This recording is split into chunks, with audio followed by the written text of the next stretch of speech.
built to carry a proposed route to Dublin. Famous people were attracted there. It was the birthplace of Lawrence of Arabia. But the road to Ireland went elsewhere, and Porthmadog reinvented itself as a slate port. Portmeirion, at the mouth of the River GWLADYS and linked to Meirion by a mile-long cob, flourished as the main centre for the export of the world-famous Ffestiniog slate. In 1900, there was a great demand for Welsh slate, and Porthmadog was a busy place with a thriving shipbuilding industry. The harbour was full of ships and sailors waiting to carry the precious slate to the four corners of the world.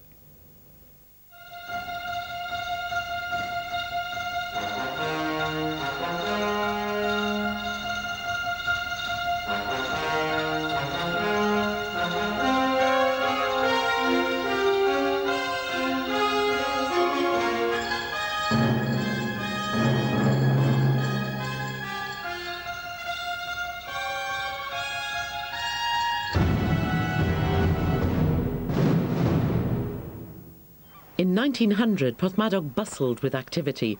Shipowners living in houses above the town could survey a harbour full of sailing ships, waiting to load the thousands of slates stacked on the quay, as 101-year-old Gladys Morris recalls. They came down on trucks, all the slates, from Ffestiniog. And the line came right across the street and right along the road that way.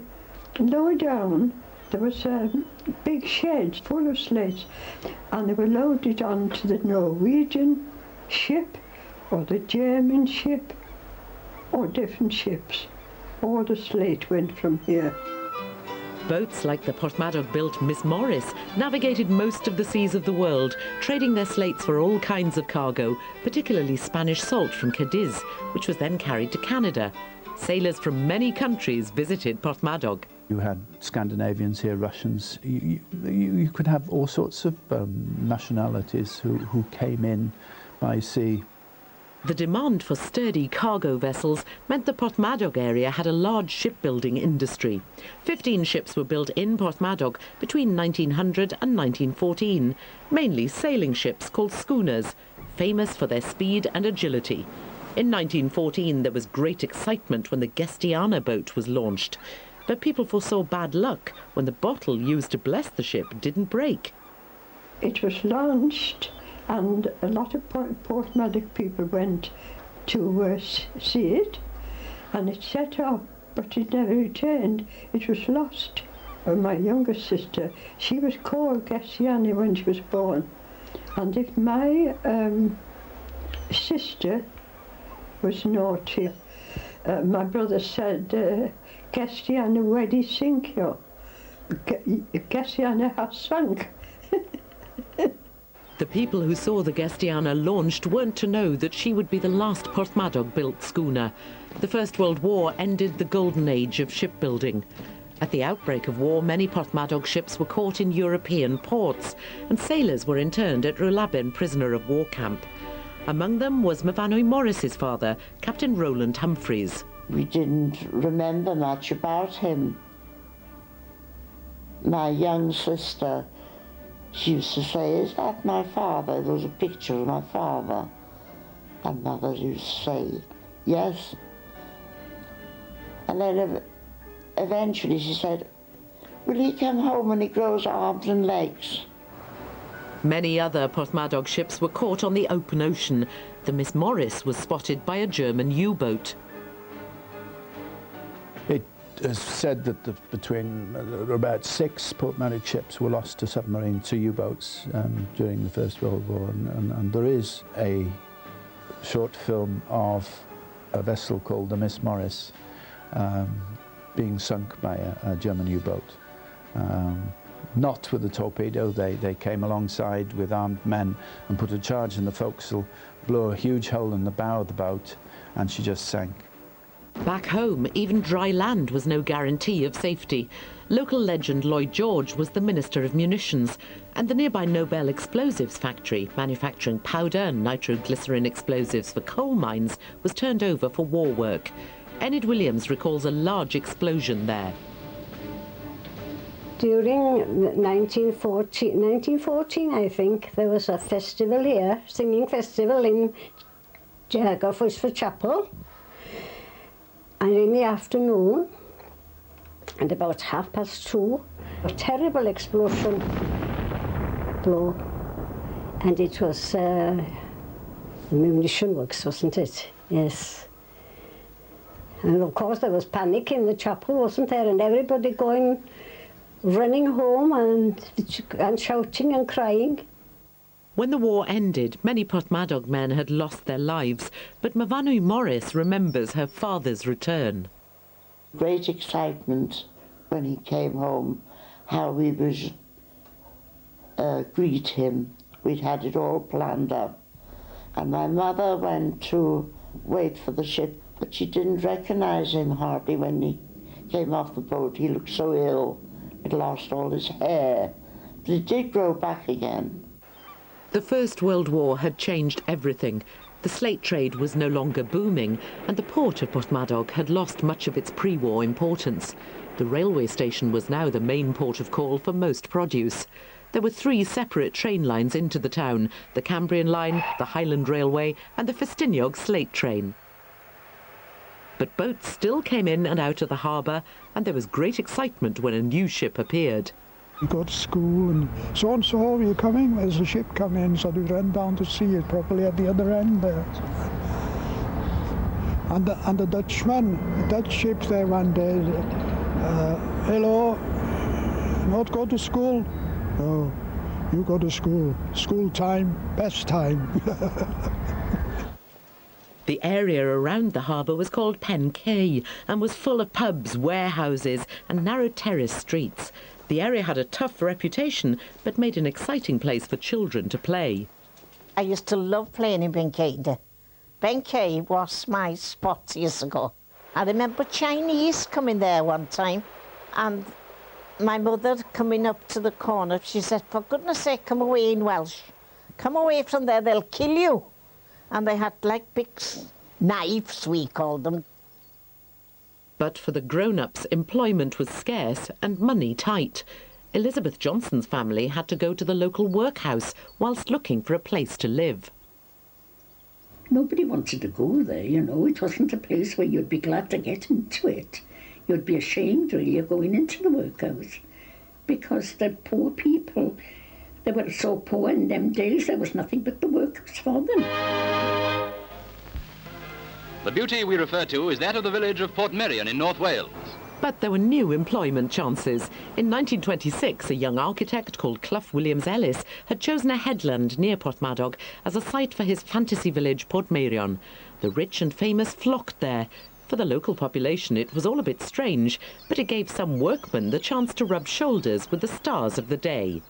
Before I go home, I was always, every day, go down to the hotel to collect letters from the hotel.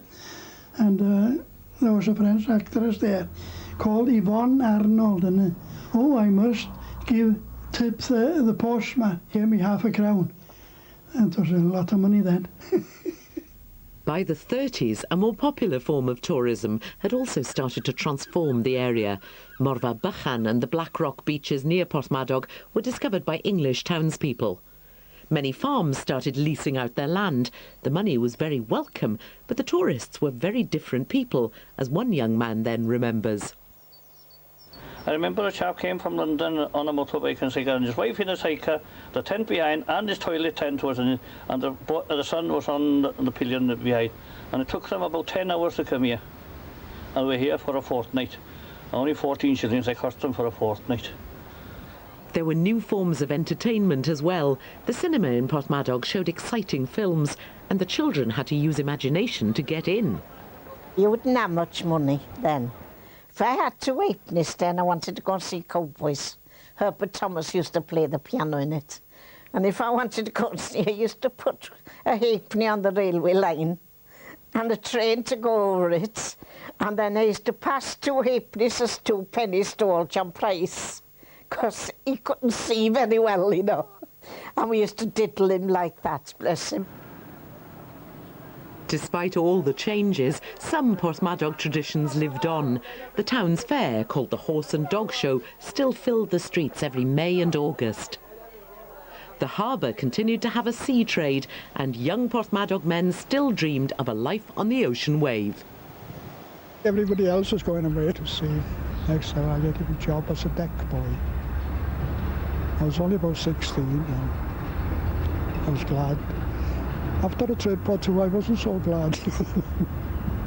Because it was hard work. Another old Porthmadog industry, the Cook's Explosives Factory, also flourished in the 30s. It employed hundreds. The explosives were mainly carried away by rail, but many also remember the little steamer called the Florence Cook that carried dynamite by sea from Porthmadog to mines in the north of England. Cook's was hard work, and Elizabeth Johnson remembers the strict regime. I was working in a hut with 3 girls, and that was on the powder. I remember dropping a bit of powder on the floor. That woman that was there, she made me sweep it all up. I daren't move from that place till she told me to do it. But sometimes accidents did happen, as one man who worked there then remembers. I was sitting in my office and I heard this bang, terrific bang. Quite a big lump of lead come in through the outer wall and come right through the inner wall, right over my head and out through the window. I don't know how much it missed me by, but it was too close for comfort. But worse dangers were on the horizon as the Second World War broke out. Cook's would be essential as it went into production of hand grenades, and Porthmadog once again had to support the engine of war.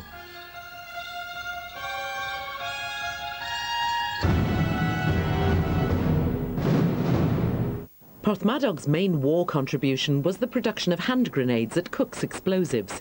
While many Porthmadog young men also served on the sea, things were pretty lively back home as well. The area was full of soldiers from all over the world.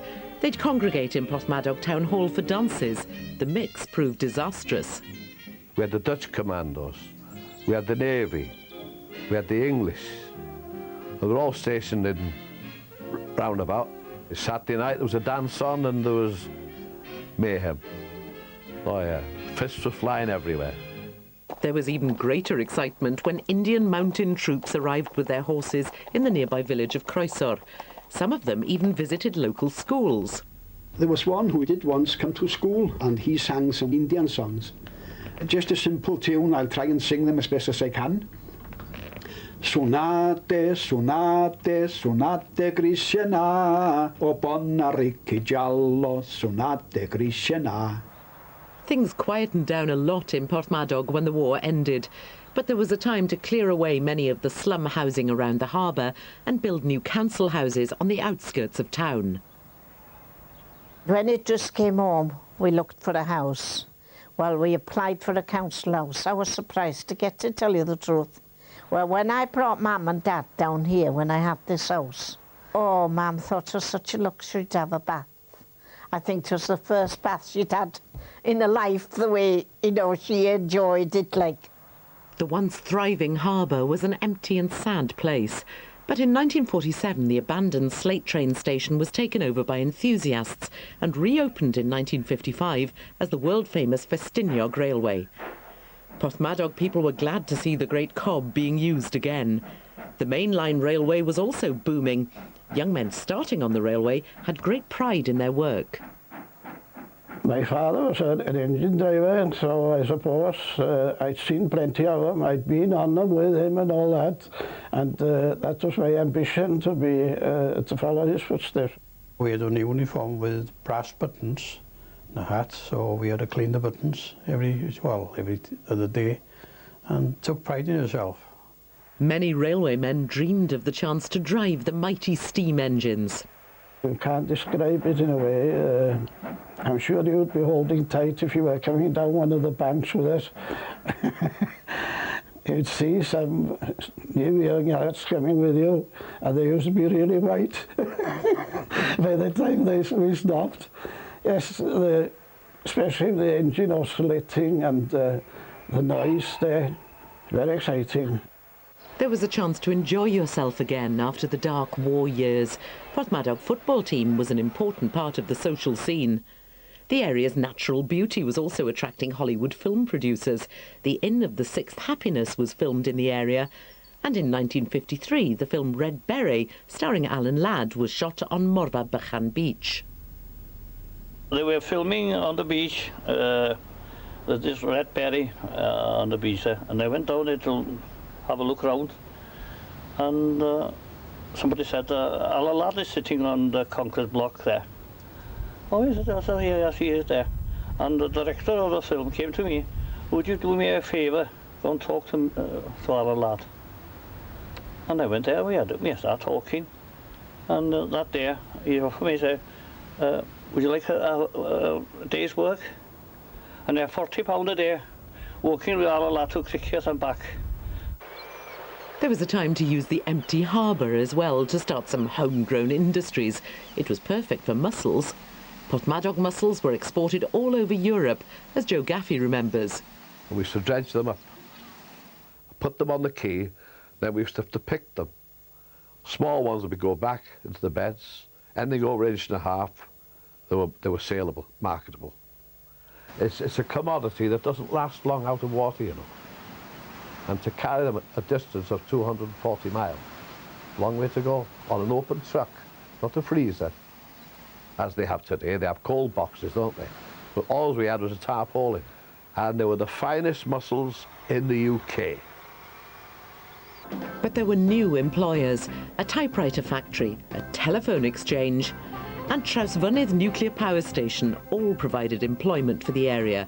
With big incomes in Trausfynydd, the 60s were a boom time. The summertime streets were filled with tourists, and seaside areas like Morfa Bychan were transformed from sleepy collections of houses into huge caravan parks. A particular bone of contention for the tourist would be having to pay at the Cobb toll gate. Many remember long tailbacks of cars there. There were new attractions as well. The nearby rocks of Pothmadog saw an influx of climbers eager to test their skills in the newly popular sport of rock climbing. People like Joe Brown and all, I'd read about him, and Joe, you know, was and is a living legend in the world of climbing. So, you know, to come and repeat his climbs was quite a thrill.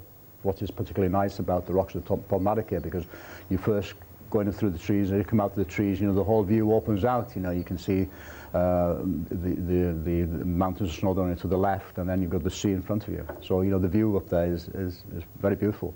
Sometimes so nice that it takes your mind off the climbing. The world-famous Cobb Records was opened in the town, but the coming of The Prisoner television series to Portmeirion epitomised the 60s for many. Local people were mystified about the show, but Larry Roberts remembers working there as an extra. I remember one afternoon I did nothing but ride a bike around the pool all afternoon. It was very exhausting. But you didn't think about that because the excitement of it all, the cameras, the lights, you know, we little country bumpkins, really, never seen anything like it. I was jumping out of bed in the morning looking forward to the day. But the new times meant the end for some Pothmadog landmarks. The town hall was declared unsafe and finally pulled down. Many residents were saddened. All granite, beautiful building, the old town hall. Oh, it was a shame. Shame. Spent many a happy hour there, I did. Controversy also surrounded the redevelopment of the old slate quay called Quay Newydd. An entrepreneur built dozens of new houses there. For local people, the development meant the loss of the harbour as their area. It destroyed an area that was very popular for walking with many locals. There were two well-known shipyards on that particular piece of land. They were obviously not active in the 60s, but you know, a lot of the history was covered over, so to speak.